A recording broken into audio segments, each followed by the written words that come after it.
ఆంజనేయ స్వామి అనుగ్రహం ఉంటే నీలో ఆత్మవిశ్వాసం అనేది పెరుగుతుంది. ఎంత పనులైనా సరే అవలీలగా చేసేటటువంటి ధైర్యం నీలో వస్తుంది. అటువంటి ధైర్యం రావాలి అని ఆంజనేయ స్వామిని పూజించాం. అయిన తర్వాత ఆ పరమేశ్వరుని విశేషముగా ఈయనేమో అభిషేక ప్రియుడు, విష్ణువేమో అలంకార ప్రియుడు, ఈయన అభిషేక ప్రియుడు. ఏం అవసరం లేదు, నువ్వు ఎక్కడో దారిలో వెళ్తూ ఉన్నావు, నీకు మంచి నది కనిపించింది, లేదా సరస్సు కనిపించింది, లేదా చెరువు కనిపించింది, లేదా కొరడు కనిపించింది, లేదా సముద్రం కనిపించింది. నీకేమనిపించాలి? మనకైతే ఏమనిపిస్తుంది? అందులో స్విమ్మింగ్ చేయాలి అని అనిపిస్తుంది, అంతేనా? కానీ అనిపించాల్సింది ఏంటి? జలం దృష్ట్వా శివం స్మరేత్. నీళ్లు చూడగానే నీకు శివుడు గుర్తుకు రావాలి. నీళ్లు తీసుకొని వెళ్ళి స్వామికి అభిషేకం చేయాలి. నువ్వు చెంచాతో చేస్తావా, చిన్న చెంబుతో చేస్తావా, పెద్ద బిందెతో చేస్తావా, పెద్ద గంగాలతో చేస్తావా, పెద్ద ట్యాంకర్తో చేస్తావా, సాక్షాత్తు గంగనే ఇక్కడికి రప్పించి అభిషేకం చేస్తావా?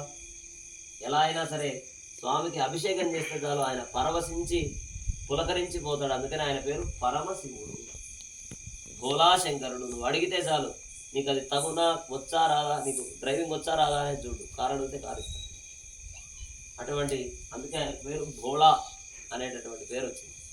దానివల్ల ఆయనకు ఇబ్బంది కలిగినా పర్వాలేదు, నా భక్తుడు అడిగాడా, వాడు రాక్షసుడా దేవుడా దయ్యమా అనేది చూడు, ఎవరికైనా సరే అనుగ్రహాన్ని ఇచ్చేటటువంటి వాడు ఆ పరమశివుడు. ఆ పరమశివుణ్ణి కార్తీక మాసంలో పూజించడం అంటే మామూలు విషయం కాదు. స్వామికి దగ్గరగా చేరేటటువంటి దీక్ష. ఈ దీక్ష ఎందుకు చేయడం అని అంటే స్వామికి దగ్గరగా వెళ్ళడం, స్వామిని తెలుసుకోవడం, స్వామిని పొందడం, తద్వారా అంతా శివమయం చేయడం.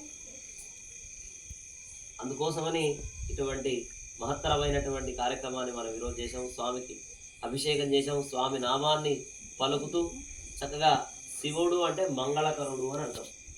శివుడు అంటే మంగళకరుడు. అటువంటి స్వామికి చక్కగా అభిషేకం చేసుకున్నాం. అభిషేకం చేసుకొని భస్మంతో మొదలైనటువంటి స్వామికి ఇష్టమైనటువంటి ద్రవ్యాలు ఏవైతే ఉంటాయో వాటన్నిటితో స్వామికి అభిషేకం చేసుకొని ధూపదీప నైవేద్యాలు అవన్నీ చక్కగా సమర్పించి ఇప్పుడు మనం స్వామి యొక్క ఆశీర్వచనాన్ని చక్కగా పొందుతున్నాం. ఇటువంటి మాలలు మన జీవితకాలం కొనసాగిస్తూ స్వామి చూపించినటువంటి బాటలో మనం పయనిస్తూ స్వామిని పొందేటటువంటి ప్రయత్నంలో ఒక్కొక్క అడుగు మనం వేసుకుంటూ స్వామి యొక్క అనుగ్రహాన్ని పొందుదాం. ఆ పరమశివుని యొక్క అనుగ్రహాన్ని, ఆ రామభక్తుడైనటువంటి ఆంజనేయ స్వామి వారి యొక్క అనుగ్రహాన్ని పొందుదాం. బోల్ రామభక్త హనుమానికి హరణవ పార్వతీ వదయే హర హర మహాదేవ. ఓం లోవైతాం బ్రహ్మణో వేద వేదాం తాం పురీం తస్మై బ్రహ్మ చ బ్రహ్మా చ ఆదిత్యేత్తిం ప్రజాం తనుః భాగధేయేనైవైనం ప్రణయతి బ్రాహ్మణః ఋషియుద్ధరేత్.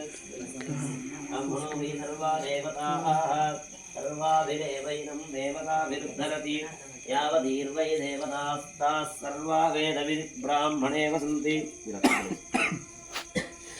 సర్వా దేవతాః సర్వాభిరేవైనం దేవతాభిరుద్ధరతి యావదీర్వై దేవతాస్తాః సర్వా వేదవిద్ బ్రాహ్మణే వసంతి.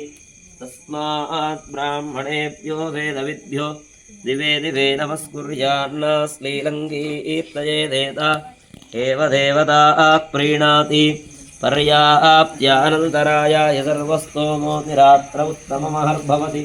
సర్వస్యాప్త్యై సర్వస్య జిత్యై సర్వమేవ తేన ఆప్నోతి సర్వం జయతి. శతం జీవశరదో వర్ధమాన ఇత్యపి నిగమో భవతి. శతమితి శతం దీర్ఘమాయుః మరుతయేన వర్ధయంతి. శతమేనమేవ శతాత్మానం భవతి. శతమనంతం భవతి.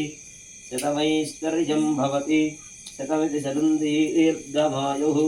శ్రీర్వర్చస్వమాయుష్యమారోగ్య మా వేదాచోభామానం మహీయతే.